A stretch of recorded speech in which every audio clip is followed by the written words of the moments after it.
Sige po, mga kapatid, muli ay magandang gabi po sa ating pong lahat. Welcome po sa ating pong online Bible study, at welcome po ang bawat isa. Tayo po ay mag-uumpisa na sa isang awitin. Awitin po natin itong "Sa Lupang Mataas".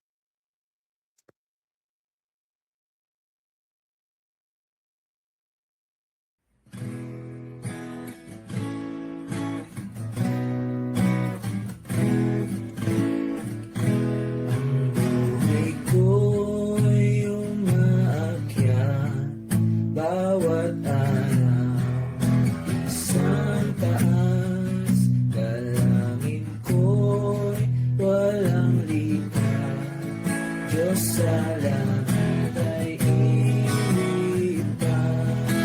Buhatin mo at itatag ang paa ko sa mataas, kaysa kahapon na tuklas, hanggang sa langit tumaas.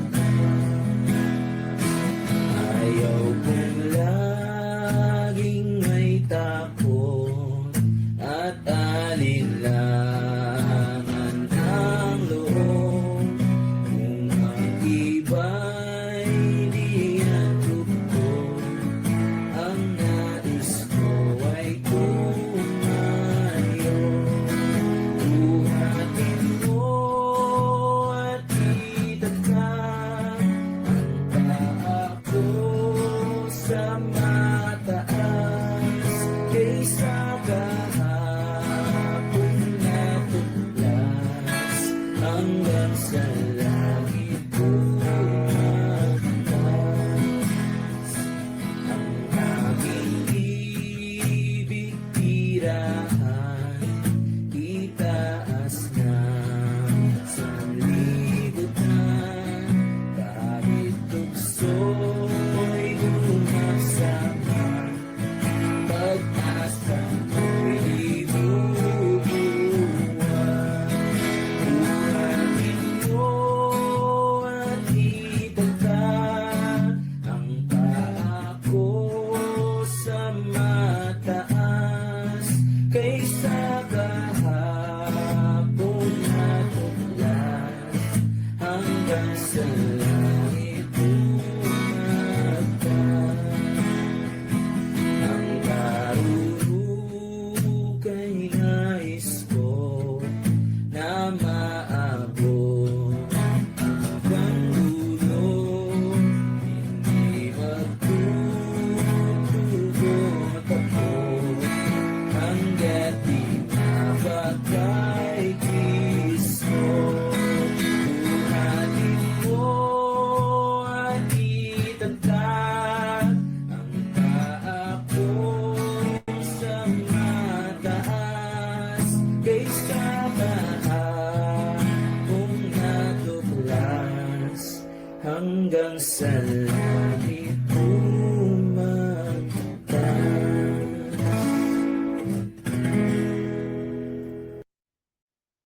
Maraming salamat po sa ating pong inawit. Marahil ay umawit pa po tayong minsan, ang Bayan na Kay Dilag.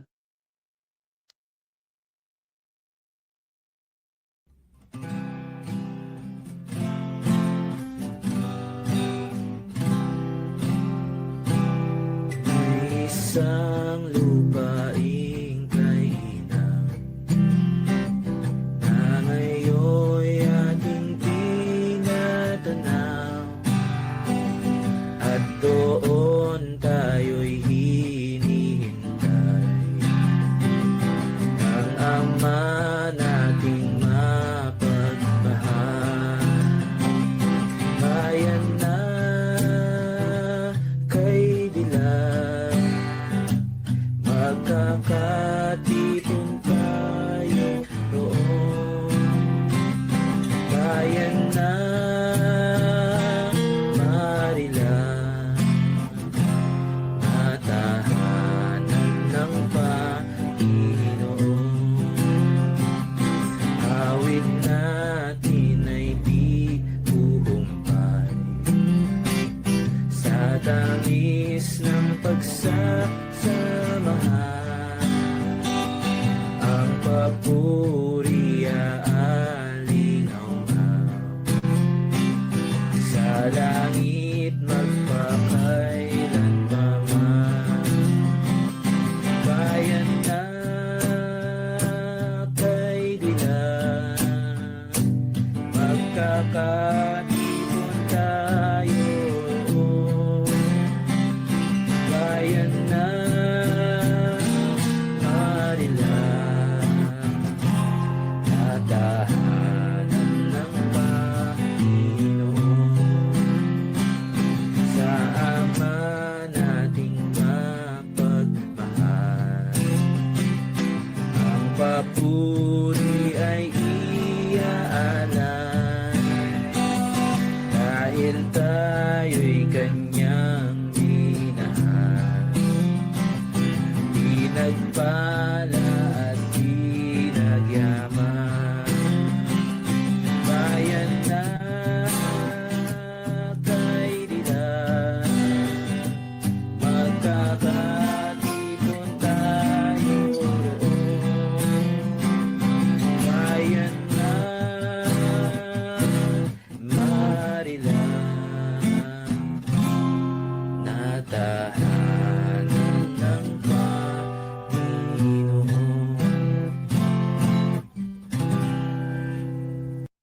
Sige po, maraming salamat po sa ating pong inawit.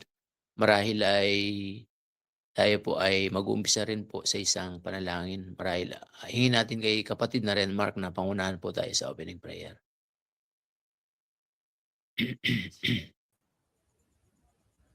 Sige po, tayo po'y manalangin.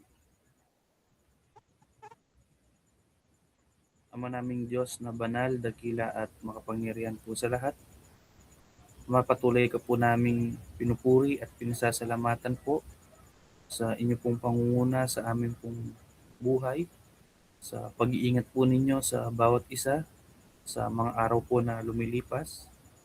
Maraming salamat din po Ama sa muli pong pagkakataon na pinagkaloob po ninyo muli sa bawat isa po sa amin upang muli po naming pag-aralan ang inyong pong mga salita. Magpatuloy po kami sa amin pong pag-aaral sa inyong pong mga salita. Maraming salamat po Ama sa pagkakataon po na ito. Bagamat kami po ay nasa online, ay tinipon niyo po kami upang malaya po namin na mapakinggan ang inyong pong mga salita.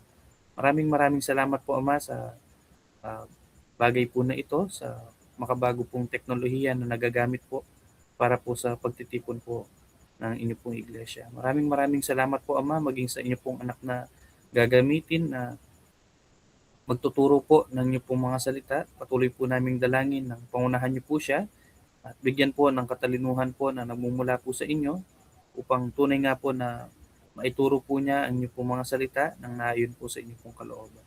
Maraming salamat po Ama, at dalangin din po namin ang internet connection po ng bawat isa po sa amin. Dalangin po namin na pangunahan niyo po ito upang wala pong maging hadlang sa amin pong pakikinig ng inyong pong mga salita. At gayon din po Ama, humihingi din po kami ng katahimikan po sa amin pong kapaligiran. Salamat po ng marami Ama. Patuloy din po namin dalangin ang mga kapatid po na magjo-join pa lamang po sa patuloy niyo po din silang pangunahan sa kanila pong mga internet connection. At ganoon din po, Ama, sa mga aabutan din po ng pag-aaral po na ito sa pamamagitan po ng Facebook Live, ay sa inyo din po namin ipinagkakatiwala. Maraming salamat po, Ama, at ibinabalik po namin ang pinakamataas na papuri at pasasalamat ito makapangyarihang pangalan po ng aming Panginoong Jesus. Amen.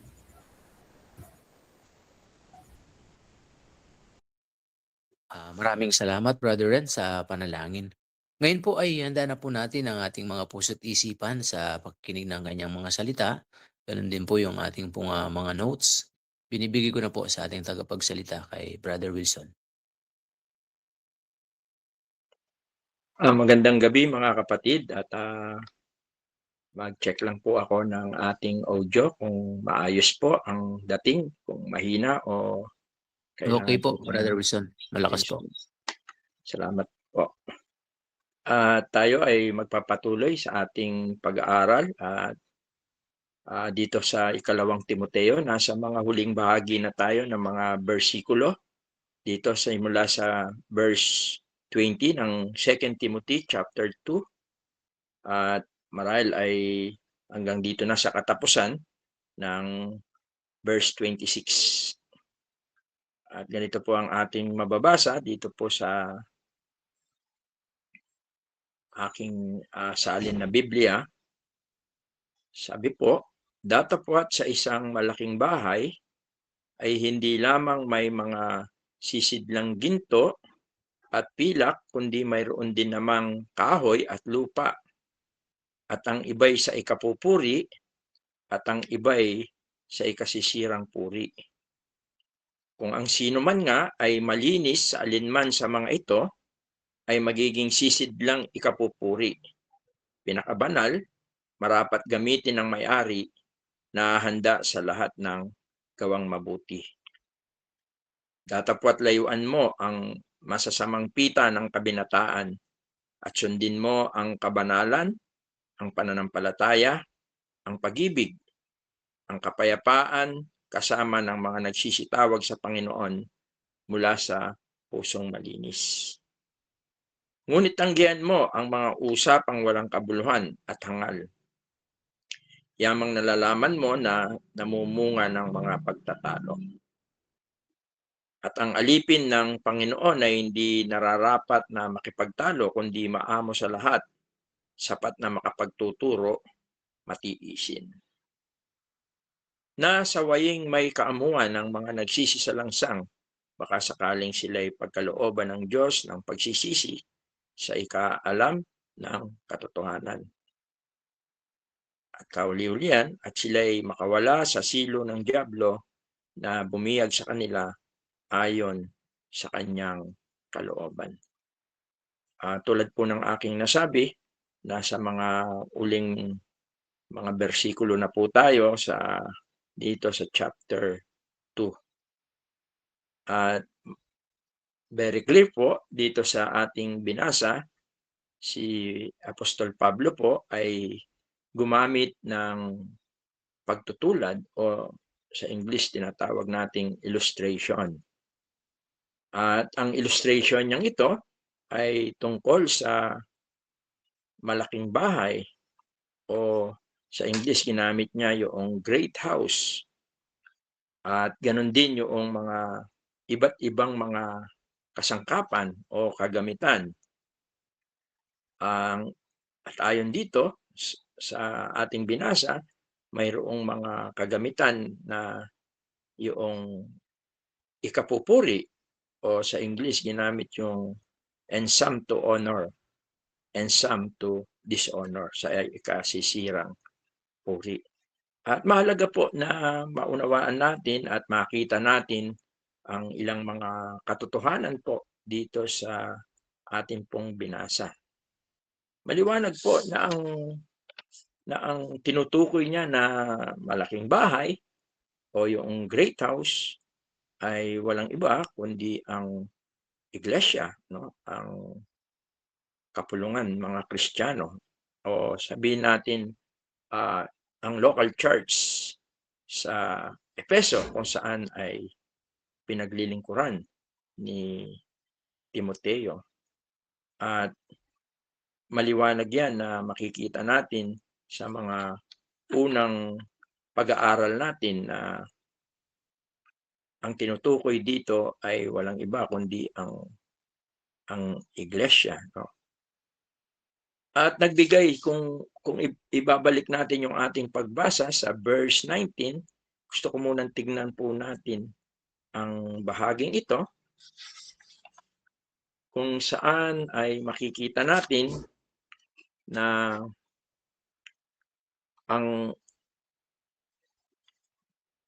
bahay na ito, no, sabi rito, siguro tignan natin maigi sa verse 19, sabi niya, gayunmay ang matibay na pinagsasaligan ng Diyos. Ang sabi sa English, the foundation, nevertheless, the foundation of God standeth sure. Maliwanag na ang tinutukoy na malaking bahay ay matatag, matibay. Ginamit po yung matibay. At ito'y matibay dahil matibay yung pundasyon, no, na pinagsaligan ng Diyos. At sabi niya, hindi lang yun, kundi sabi niya nananatili na may tatak nito. Although ginamit niya yung protection and yung katiyakan ng malaking bahay na ito doon sa Roman practices na pagka sila ay sinisild nila ang isang tahanan ay ito ay protected at yung provision ng emperor ay kanilang matatamasa. At yun ang ginamit ni Apostol Pablo rito na to describe yung tinutukoy niyang malaking bahay. At ginamit niya rin dito, si Pablo dito sa verse 19, kung titingnan natin, actually nag-quote siya rito ng mga talata sa Old Testament nang sinabi niya na gayon may ang matibay na pinagsasaligan ng Diyos ay nananatili na may tatak nito. At alam natin na yung shield na ginamit, no, ito ay tumutukoy din naman sa Holy Spirit. Maliwanag yan na doon sa Ephesians chapter 1 verse 14. At sabi niya rito, nakikilala ng Panginoon ang mga kanya. The Lord knoweth them that are His. Actually, ang salita na ito, ang sulat na ito ni Pablo ay kinot niya ito mula sa Old Testament. Kaya kung meron tayong pagkakataon, maganda, basahin natin. Ito ay makikita natin sa Numbers chapter 16 verse 5. Nung sabihin ito ni siguro ay kung matulungan tayo ng kapatid natin, ay yan sa chapter 16 verse 5, sinabi niya, at sinalita niya kay Kore at sa kanyang buong pulutong na sinasabi, sa kinaumagahan ay ipakikilala ng Panginoon kung sino ang kanya at kung sino ang banal at kung sino ang palalapitin niya sa kanya. At sa makatwid bagay, ang piliin ay siyang kanyang palalapitin sa kanya. Alam natin ang istorya na ito, sila Kore ay nagrebelde kay Moises, no? At nakuha niya yung simpatya ng mga prinsipe, iba-ibang prinsipe, o yung mga, sabihin natin may mga maharlika na mga Israelita na nakuha niya yung simpatya. Pero dito sa pagkakataong ito, sinabi dito, ito yung pinaka-konteksto nito, ang sabi ng Panginoong Diyos, ipakikilala ng Panginoon kung sino ang kanya. At ito yung verses, o ito yung binanggit ni Pablo dito sa kanyang sulat. Ito yung binibigyan niyang diin, no? At ginamit niya rin dito yung sa kinaumagahan, kasi ang nangyari dito, maraming namatay, pinakita ng Diyos, pinuksa sila, at hinamon sila ni Moises na sino yung mga followers ni Kore at kung sino yung mga gustong manatili sa kanya. At doon, kung titingnan natin ang istoryang ito, ipinatunayan ng Diyos through doon sa parusa na ibinigay doon sa mga rebellious, nagrebelde. Actually, ito yung nag-inspire din sa akin to study itong katotohanan na ito, sapagkat ang sulat ni Pablo kay Timoteo ay nakapatungkol sa iglesia. Nakita ko rin sa aking personal na pag-aaral na napakapanganib talaga ng mga rebellious, no, spirit. Kaya yun yung naging devotion ko rin noong nakaraang prayer meeting po natin, sapagkat nakita ko yung danger nito sa iglesia. Kaya ito yung tinutukoy niya na mga katotohanan na ito yung mga pinili niya. Sabi niya rito, at kung sino ang palalapitin niya sa kanya sa makatwid, bagayang piliin ay siyang kanyang palalapitin sa kanya. At maliwanag na dito sa chapter 2 na ating pinag-aaralan, makikita natin, o dito sa Ephesians chapter 1, no, verse 4, maliwanag na ang mga pinili ay yung mga chosen in Christ. Ayon sa pagkapili niya sa atin sa Kanya bago itinatag ang sanlibutan upang tayo maging banal at mga walang dungi sa harapan niya sa pag-ibig. At ito yung predestination na ating napag-aralan ng mga nakaraan.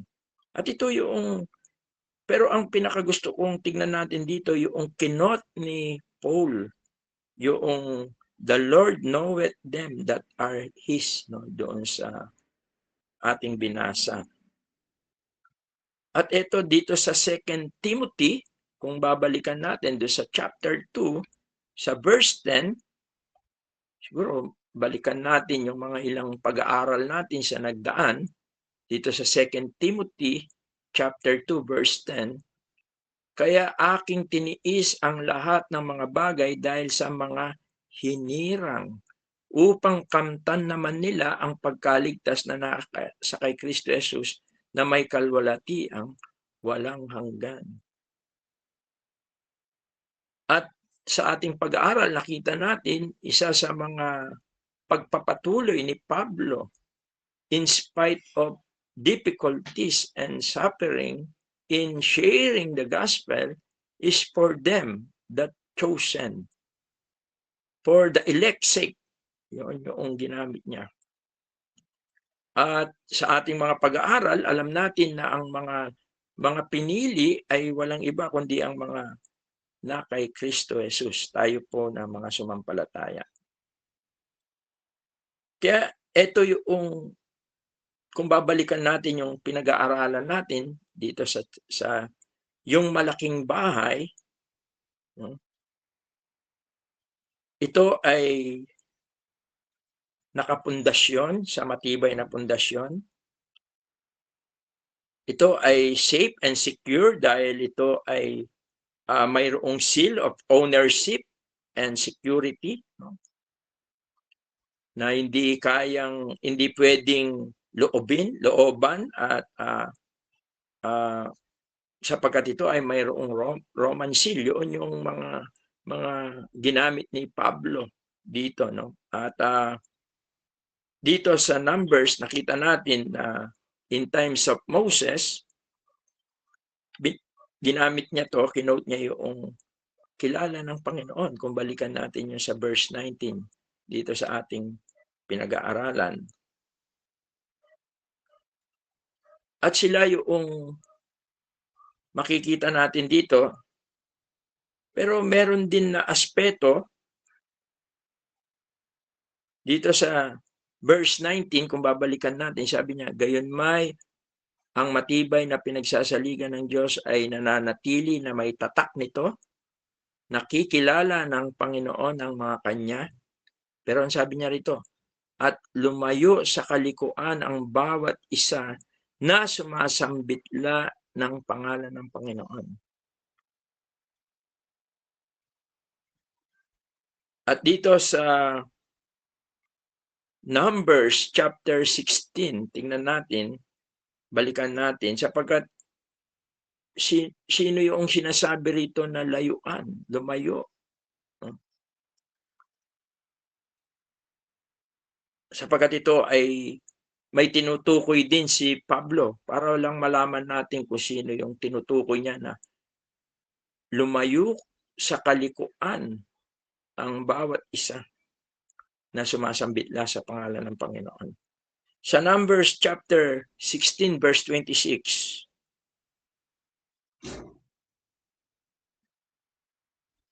dito ay maliwanag na binibigyan ng babala ng Panginoong Diyos through Moses. Sabi niya, yung mga Israelite, sabi niya, at sinalita ni Moises sa kapisanan na sinasabi, magsilayo kayo.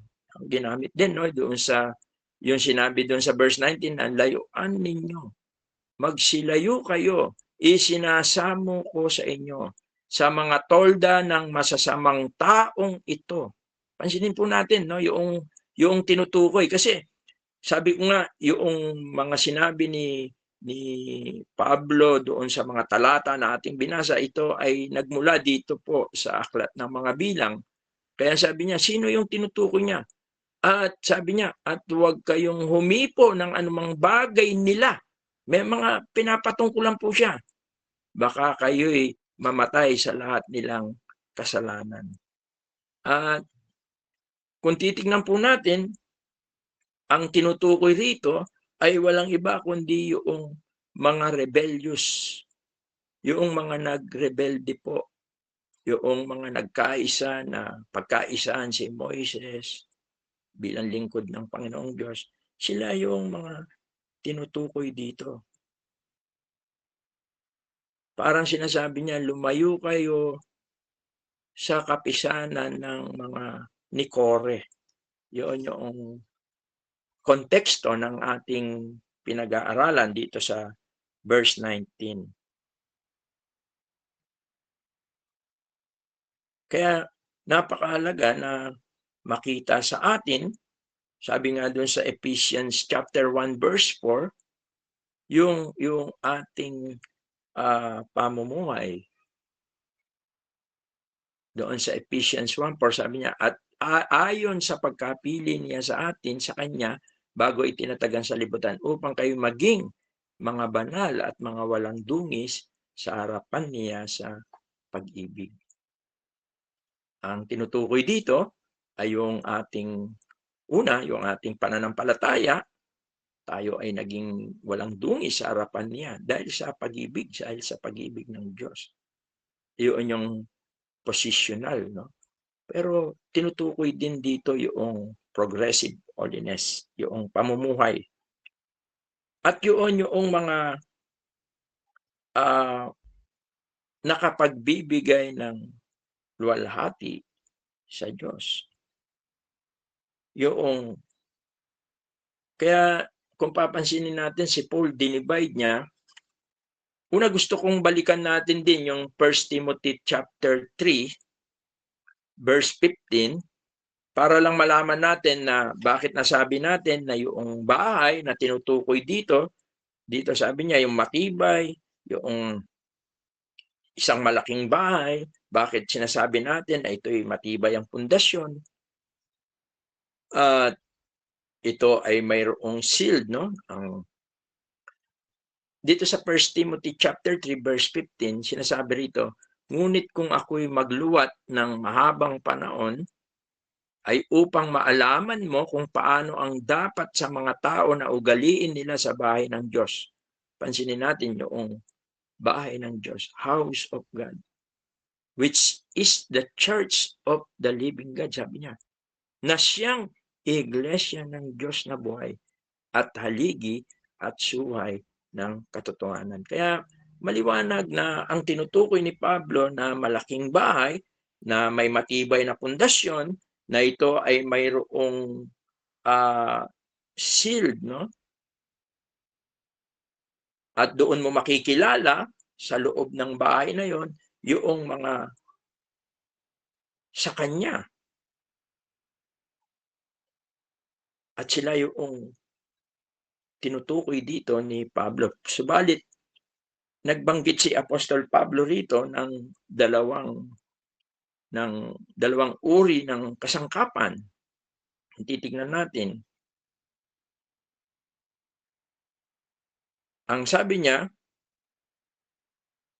sa verse 20, kung babalikan natin, na-establish natin na ang malaking bahay, yung great house, ito yung house of God, ito ang iglesia ng Diyos, no? Ito yung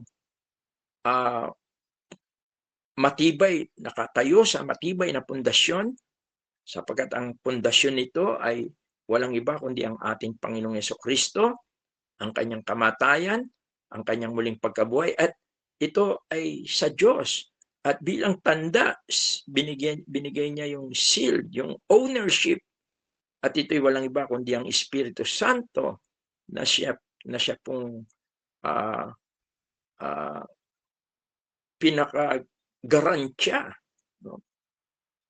na ang kanyang iglesia ay sa Diyos. Kaya ito ay in-energize niya ang church, ang mga believer, through the power of the Holy Spirit. Pero ang sabi niya sa verse 20, but sabi niya, in a great house, datapwat, sabi niya, nagbibigay siya ng ibang kaisipan, no? O ng warning, o ng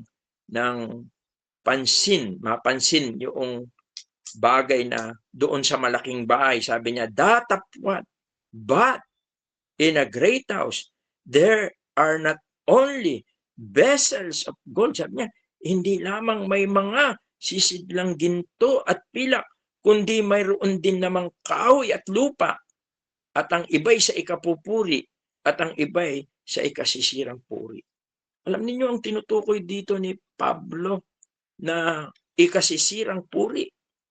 Ito yung mga nagdadala ng maling aral, at ito yung mga rebellious spirit, yung mga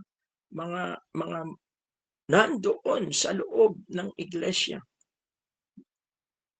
Kaya nga, maging ang ating Panginoon, doon sa Matthew 13, chapter 13, verse 24-30, ito yung wheat and tares grow together. Ang sabi doon, no? May nagtanim din ng masamang trigo. Siguro basahin natin ito para at least makita natin ang sinasabi ni Pablo na panganib ng iglesia. Sabi niya doon sa Matthew chapter 13, 24-30.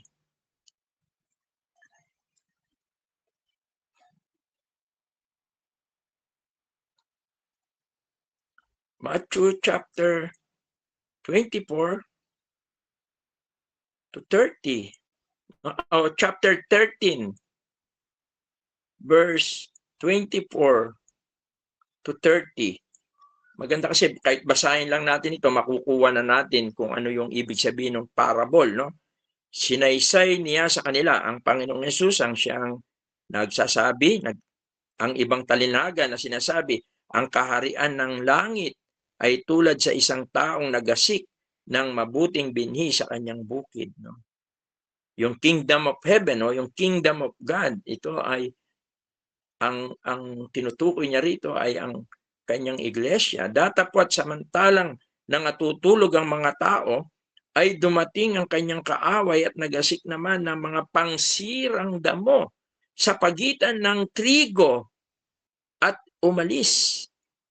Pansinin po natin, datapwat nang sumibol ang usbong at mamunga, ay lumitaw nga rin ang mga pangsirang damo. At ang mga alipin ng puno ng sangbayan ay nagsiparoon at nagsabi sa kanya, Ginoo, hindi baga naghasik ka ng mabuting binhi sa iyong bukid? Saan kaya nagmumula ang mga pansirang damo? At sinabi niya sa kanila, isang kaaway ang gumawa nito at sinabi sa kanya ng mga alipin, ibig mo baga na kami magsiparaon at ang mga yaoy pagtipunin? Datapwat sinabi niya, wag, baka sa pagtitipon ninyo ng mga pansirang damo ay inyong mabunot pati ng trigo. Pabayaan ninyo magsitubo kapwa hanggang sa panahon ng pag-aani. At sa panahon ng pag-aani ay sasabihin ko sa mga ani, tipunin muna ninyo ang mga pansirang damo at inyong pagbibigkisin upang sunugin. Datapwat tipunin ninyo ang trigo sa aking bangan. Ang gusto ko pong makita natin dito sa mga sulat ni Pablo, nang banggitin niya ang tungkol sa iglesia kay Timoteo at nang sabihin niya na layuan ng mga masasamang ito yung tunay na kalagayan ng iglesia. Parang itong parabola ng ating Panginoong Yesus. Kung minsan sila ay naroon sa malaking bahay. Present sila, like para silang mga kagamitan. Sila yung mga false teacher at sila yung mga rebellious spirit na sinasabi na hindi sila kapuri-puri. Sila ay inialintulad sa mga kahoy at mga putik na ang mga kagamitang ito o ang mga bagay na ito ay tunay na hindi sila magtatagal o hindi sila sabihin natin na pag dumating ang apoy, ang pagsubok, ay hindi sila nagiging sabihin natin sila ay nasisira. Kaya nga ang sabi ni Warren Wiersbe, napakaganda nung sinabi ni Warren Wiersbe, no matter how popular they may be today, wood and clay will not survive the test of fire.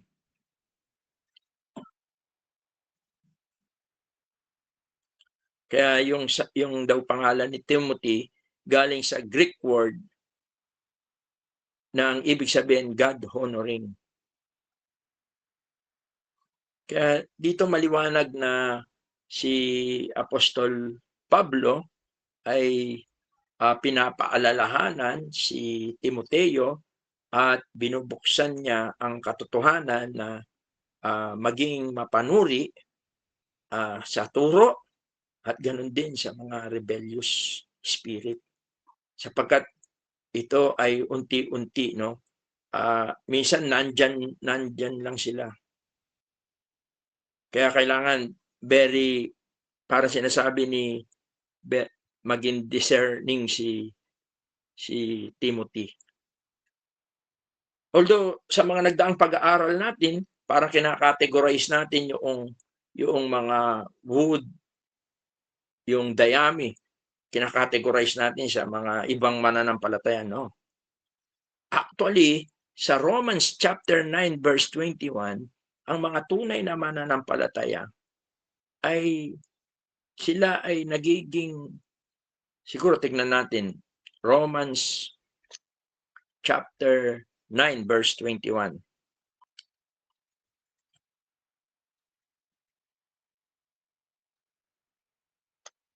Sabi rito, Romans 9 verse 21, o wala bagang kapangyarihan sa putik ang magpapalayok upang gawin sa isa lamang limpak ang isang sisidlan sa ikapupuri at ang isa'y sa ikahihiya. Sabi rito, had not the potter power over the clay of the same lump to make one vessel unto honor and other unto dishonor? Ang mga tunay na mananampalataya ay ang Diyos ang siyang sa tulong ng kanyang salita at ng kanyang Espiritu Santo, siya yung umuhubog sa atin, siya yung gumagawa sa atin. Para saan? para tayo ay maging mga sisidlan ikapupuri.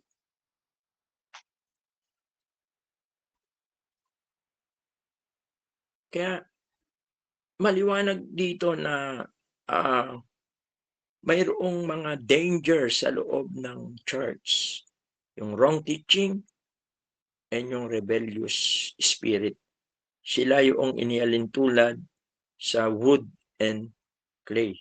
Kaya dinistinguish niya dito yung dalawang bagay. No?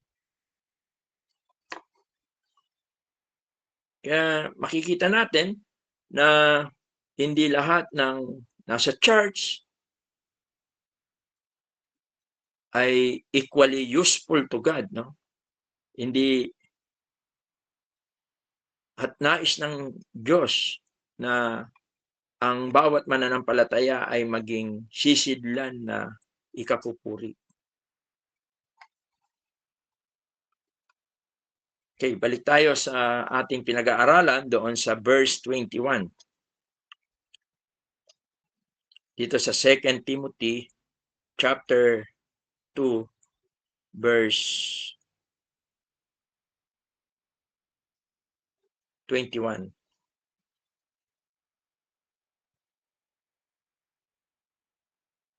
Ang sabi, kung ang sino man nga ay malinis, no?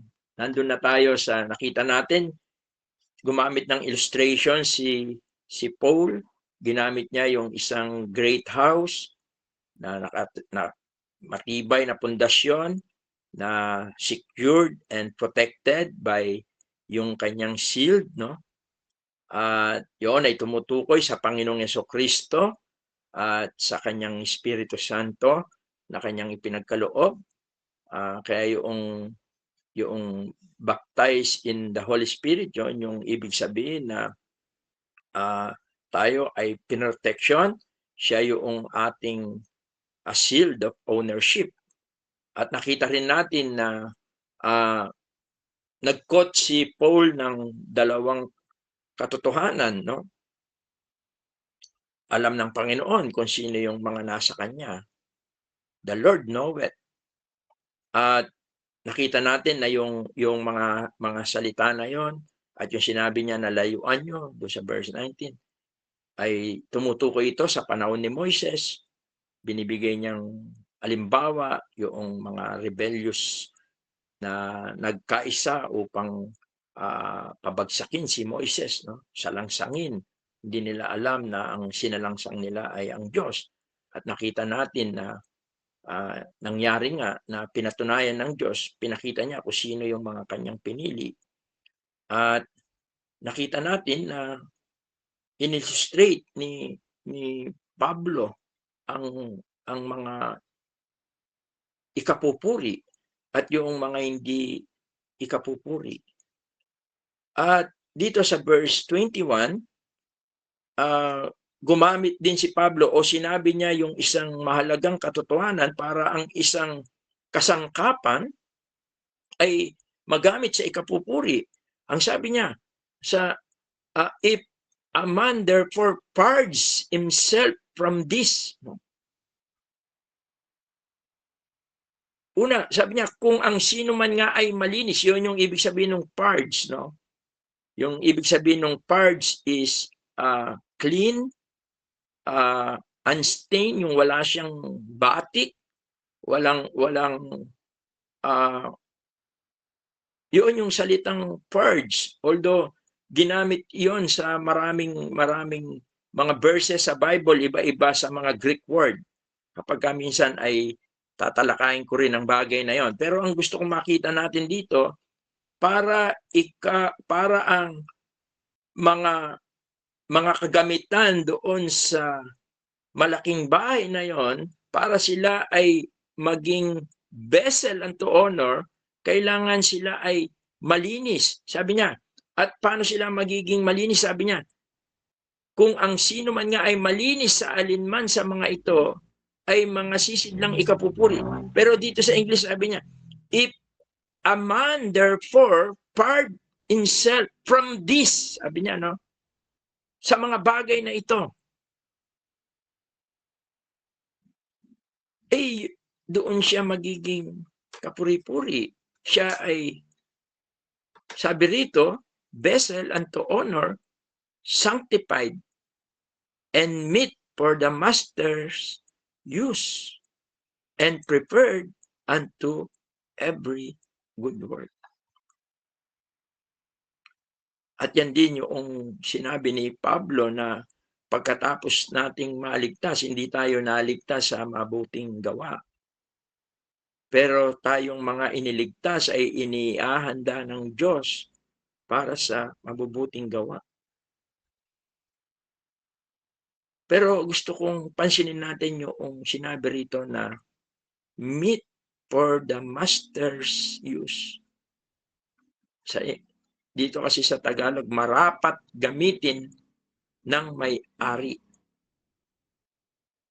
Pero dito sa English, sabi niya, meet, parang namimit mo, nagagawa mo, na parang natutuntun mo yung gusto ng Panginoon para ikaw ay maging kagamit-gamit. Kaya napakahalaga noong hindi lang tayo masipag, hindi lang tayo gumagawa ng mga bagay na mabuti, kundi ito ay ayon sa salita ng Diyos.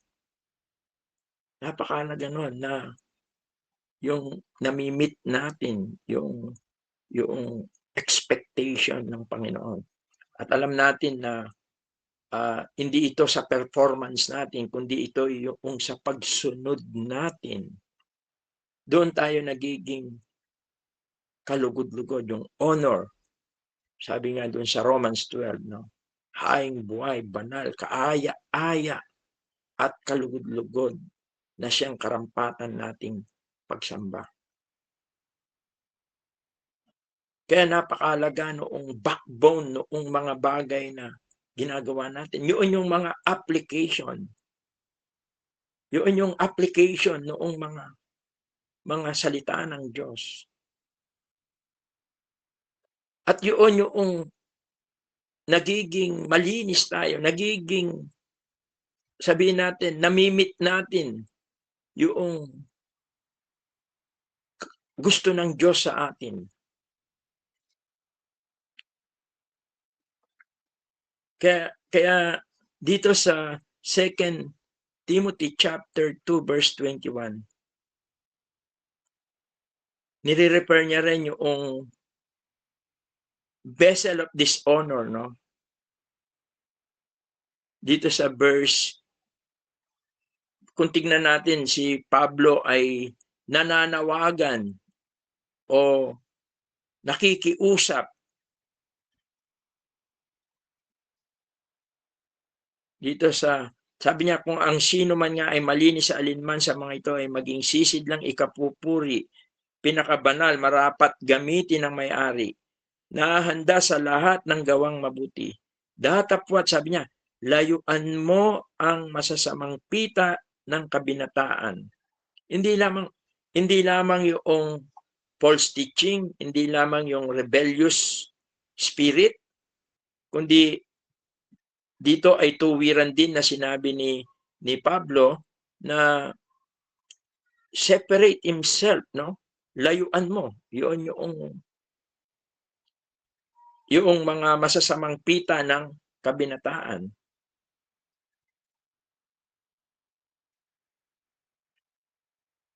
At napakaganda na makita natin ang bagay na ito dito sa verse 22.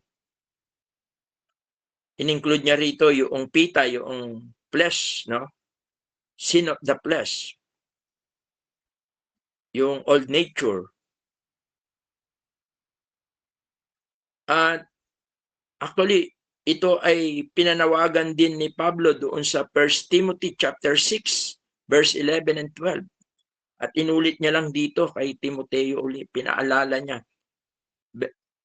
Because during that time, ito yung parang problema ng mga kabinataan o yung, hindi lang kabataan, kundi ito yung problema ng mga youth during that time, no?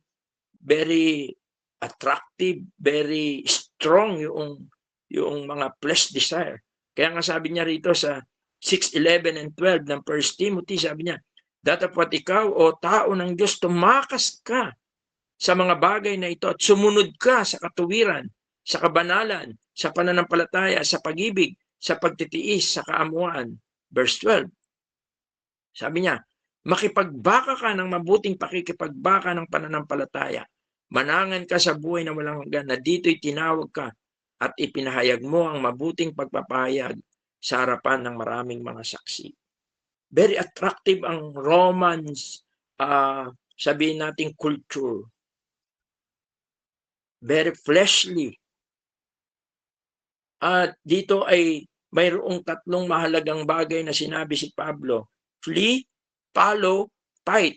Dito sa 1 Timothy chapter 6. At inulit niya uli ito dito sa 2nd chapter, kung saan ay binibigyan niyan diin na para siya ay maging kagamit-gamit, no?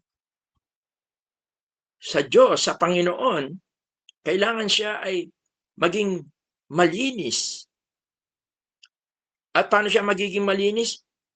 Sumunod siya sa mga panuntunan ng Panginoon at lumayo siya sa mga false teacher, lumayo siya sa mga rebellious spirit. At ang sabi rito sa verse 21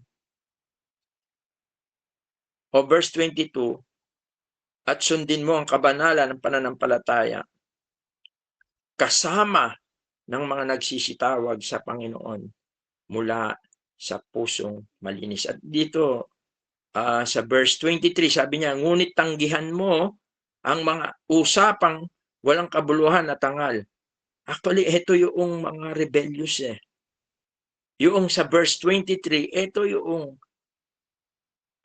mga nakikipagtalo, ito yung mga sumasalangsang sa mga turo, sa mga instruction. Ito yung tinutukoy dito. Ito yung, sabi niya, tanggihan mo ang mga usapang walang kabuluhan at tangal. At dapat maging aware tayo. Ginamit niya rito yung but foolish and unlearned. Questions avoid, knowing that they do gender stripes. Meron ganyan Meron, makikita natin yan. Basta tandaan natin. Kailangan, parang sinasabi ni Pablo, hindi ka dapat sa kanila masyadong maging close. Pero hindi ibig sabihin sila ay pabayaan. Katunayan, gusto ni Pablo na sila isawayin ng may kaamuan doon sa verse 25. Baka sakaling sila ay pagkalooban ng Diyos ng pagsisisi sa ikaalam ng katotohanan. Ito yung ebanghelyo. Ito yung katotohanan. At sila, ang sabi niya, ay makawala sa silo ng diablo na bumiyag sa kanila. Ito yung mga rebellious.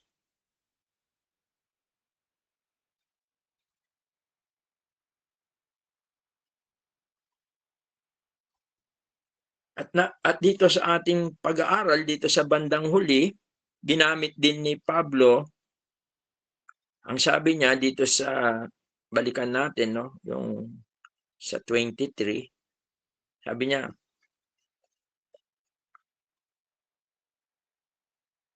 Sabi niya, 24, at ang alipin ng Panginoon ay hindi nararapat na makipagtalo. Kanino? Kanino? Doon sa mga rebellious. Doon sa mga hindi marunong sumunod sa instruction, hindi marunong sumunod sa mga katotohanan ng salita ng Diyos. Ito yung tinutukoy ni Pablo. Kaya sa simula pa lang ay kinot niya yung insidente sa Old Testament nang sa ganun ay maalaala ni Pablo at mabigyan siya ng liwanag sa mga katotohanan ito na gustong ipaabot ni Apostol Pablo. At ginamit niya rito yung servant. Sabi niya, and the servant of the Lord. Doulos, ginamit sa salitang Grego yung doulos, means slave. Kahit si Pablo sa Romans chapter 1 verse 1, binilang niya rin na siya ay alipin ni Kristo. Philippians 1:1, ganun din.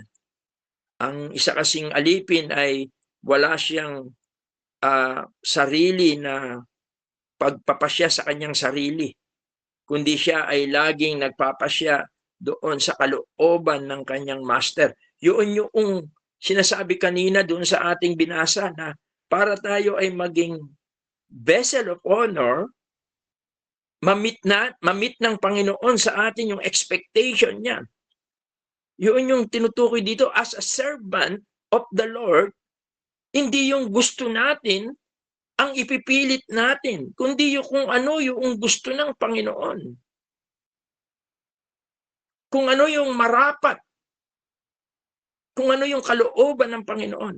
Kaya even sa ating paglilingkod, para ito ay maging vessel of honor, kalugod-lugod, dapat ito'y ayon sa kanyang kalooban, ayon sa kapangyarihan ng kanyang Espiritu Santo.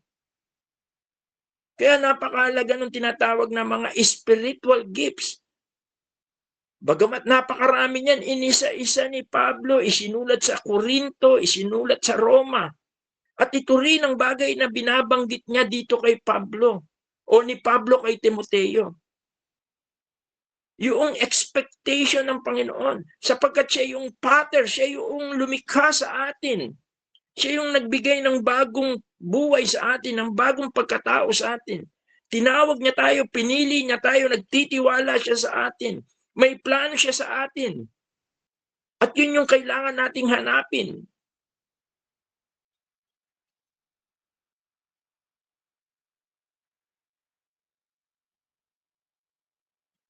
Sapagkat doon nagiging kalugod-lugod tayo. Kaya sabi niya, ang alipin ng Panginoon na hindi nararapat na makipagtalo, kundi maamo sa lahat, sapat na makapagtuturo, matiisin. Hindi ibig sabihin dito ay alam natin yung salitang maamo,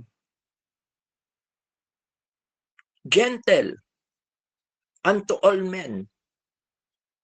Ang tinutukoy dito, lalo na doon sa mga hindi pa mananampalataya.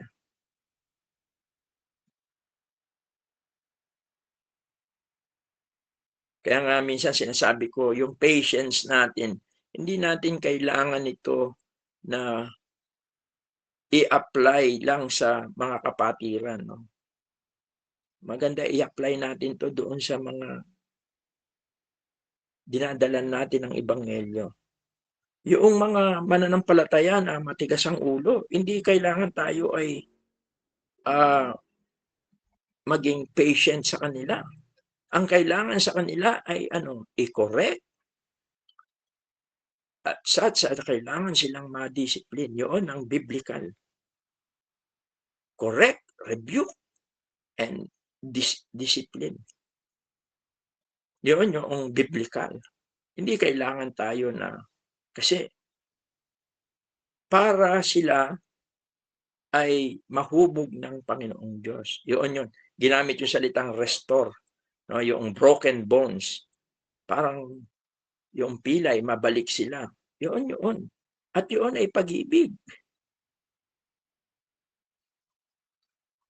Kaya mahalaga itong, sabi niya, verse 25, nasawaing may kaamuan in meekness, instructing those that oppose themselves.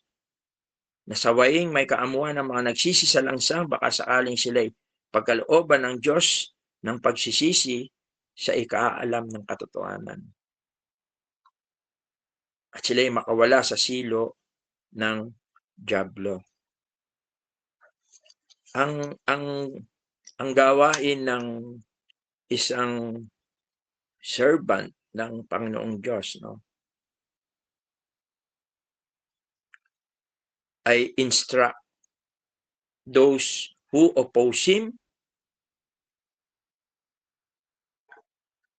sapagkat makikita natin na ito lang ang paraan para sila ay ma-rescue sa kanilang pagkaalipin o yung captivity kay Satan. Alam natin sa John 8:44, si Satan ay sinungaling. He captured people, sabi ni Warren Wiersbe, by his lying promises, as he did to Eve sa Genesis chapter 3, 2 Corinthians 11:3. Kaya sa ating pag-aaral, una, nakita natin na yung great house represents sa church, at nakita natin na mayroong different vessel, isa sa honorable use, and yung wood and clay.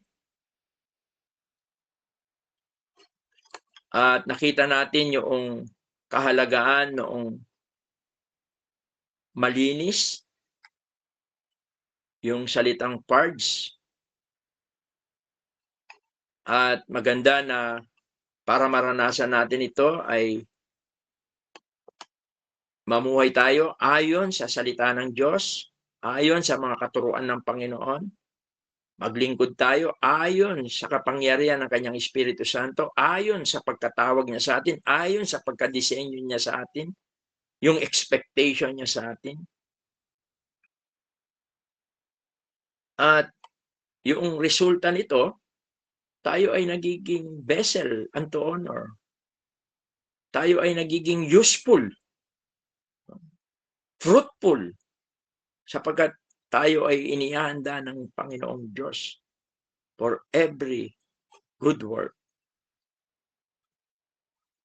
At kailangan tayong lumayo, flee, follow, and fight.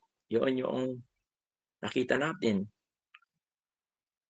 Kaya, sabi nga, inialin tulad, ako gagamit din ako ng illustration sa ating pagwawakas, dito sa ating pag-aaral na ito, sa isang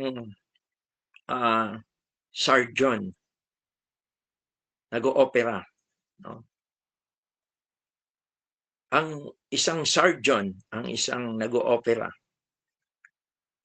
ay ang ginagawa niya ay yung lahat ng mga bagay na ginagamit niya, ini-sterilize. Ilalagay sa mainit na tubig. Actually, yung salitang purge, parang yun para malinis. Sapagkat mapanganib kung gagamit siya ng mga kagamitan na hindi malinis. Ganon din ang Diyos. Ganon din.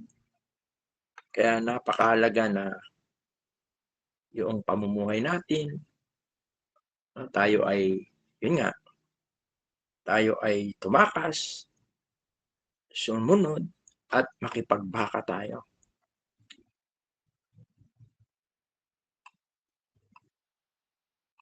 At higit sa lahat, nakita rin natin ang dalawang panganib na kailangan nating bantayan, kailangan tayong lumayo, yung maling aral, at pangalawa, yung rebellious spirit. Kaya sa aking pagwawakas, tulad ng ating illustration, nawa ay tayo ay sumunod, hanapin natin ang kalooban ng Panginoon sa buhay natin. Tingnan natin yung mga gifts na binigay ng Panginoon sa atin upang tayo, anong sabi, ay maging kagamit-gamit. Tayo ay maging kalugod-lugod. Tayo ay maging kagamit-gamit. No? Yun yung mga ibubunga ng ating vessel unto honor, useful to the master, magiging fruitful tayo sa ating paglilingkod sa Panginoon. At ito yung bahagi ng ating pinag-aaralan at makikita natin na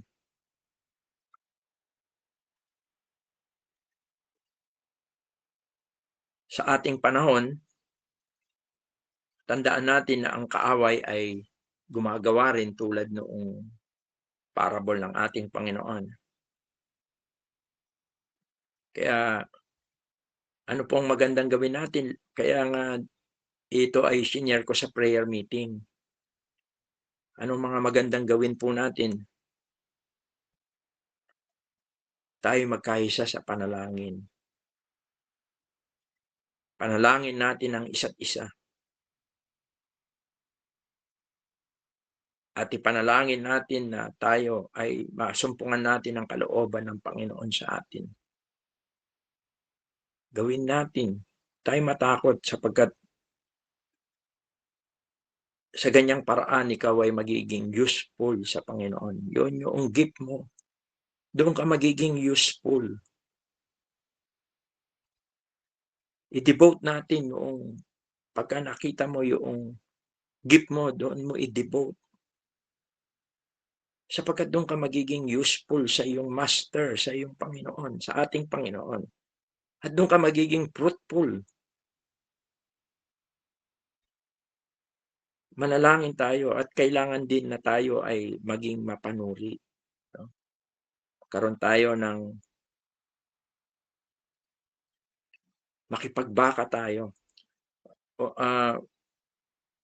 Sapagkat ang kaaway natin kung minsan ay tulad ng parable, nagtatanim siya. No? Hindi natin namamalayan ay nagtatanim. Gumagawa din ang kaaway natin. Kaaway na open din sa atin. Mag-aaral tayo sa Biblia nang sa ganun ay lumago tayo sa ating pananampalataya. At ito yung lubos na nakalugod-lugod. Vessel unto honor. Let us pray. Ama, salamat po sa yung mga salita. Salamat po at nakita po namin una ang mga bagay na nagdadala ng panganib sa iyong iglesia, ang maling mga katuruan at ang mga espiritu na mapagimagsik, mapagsalangsang na ang gusto nila ay sa kanilang sariling paraan sila ay maglilingkod upang mataas ang kanilang mga sarili at hindi ayon sa iyong kalooban. Mga self-proclaim sila. Mismong sarili nila ang ilayo mo po kami sa mga bagay na ito at tulungan mo kami na masuri ang mga ito, makita ang mga ito. Tulungan mo din po kami na sila rin po ay maakay namin sa tunay na katotohanan at makasumpong rin sila ng biyayang kaligtasan at sila rin ay maranasan ng iyong kagandaang loob.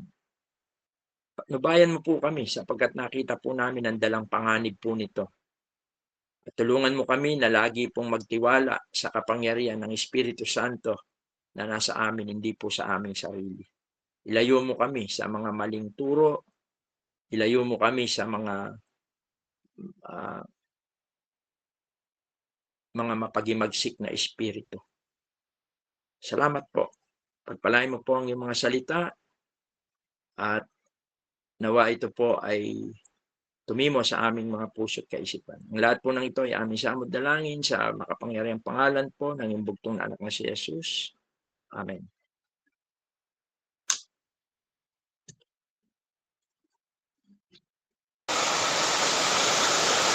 Sige po, mga kapatid, maraming salamat din po sa kapatid na ginamit ng Panginoon upang magbahagi ng kanyang mga salita.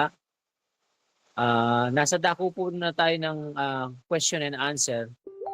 Kung sino man po sa atin yung may katanungan, maaari pong magbukas ng kanyang mic at sabihin po ito.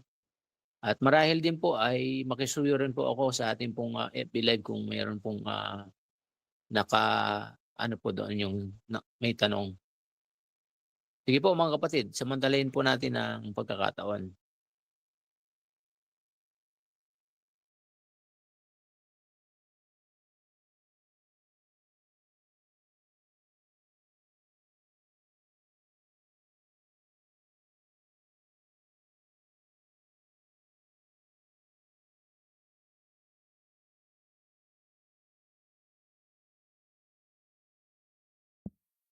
Sa live po, Brother Abel, wala po. Salamat Brother John. Sige po mga kapatid, wala po ba tayong katanungan patungkol po sa ating pong napag-aralan?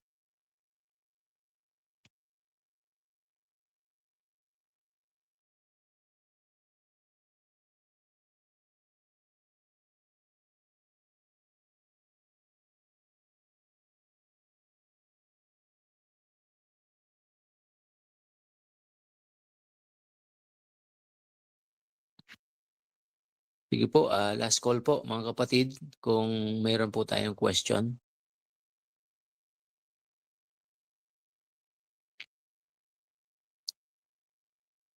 Siguro po ay marahil ay doon po tayo sa naiintindihan po natin yung ating pong napag-aralan at salamat din po sa bawat isa po sa atin na naglaan ng oras upang makasama rin po sa ating pong online. At salamat din po sa kapatid na kanyang ginamit. At marahil po ay magwakas po tayo sa isang panalangin. Ay hingin po natin kay kapatid na dyan na pangunahan tayo po sa closing prayer. Tayo po yung manalangin. Ama namin Diyos na dakila, banal at makapangyarihan sa lahat. Salamat po sa pangunguna po ninyo sa amin pong naging online Bible study. Salamat po sa mga salita po ninyo na nahayag. At nawa ito po ay tunay po na maging gabay po namin bilang pong mga mananampalataya. At kami po ay patuloy po na gamitin po ninyo para magbantay po sa inyo pong iglesia.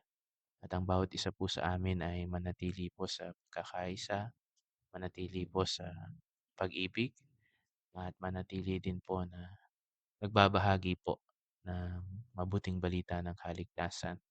At nawa ang mga bagay po na hindi po maganda sa isa pong mananampalataya ay mapagtagumpayan po namin at hindi po makita po sa bawat isa po sa amin. Patuloy din po, salamat sa lahat po ng mga nakapakinig at sa lahat pa po ng makikinig. Ang banal na Espiritu ang patuloy pong pumatnubay po sa pakikinig po ng bawat isa at makakapanood po sa replay po ng Bible study. Salamat din po sa inyo pong anak na ginamit. Ang dalangin po namin na patuloy na pagkakaloob po ng kalakasan po, pisikal at espiritual sa amin pong kapatid at maging po sa buong pamilya po ng aming pong kapatid. At patuloy din po ang dalangin din po namin na pag-iingat po ninyo sa gabi po na ito. Kayo po ang patuloy po na manguna sa lahat po ng mga kapatiran.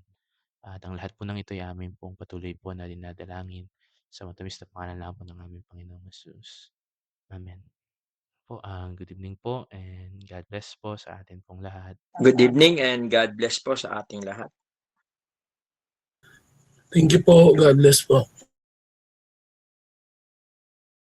Good evening po. God bless. Good evening po. God bless.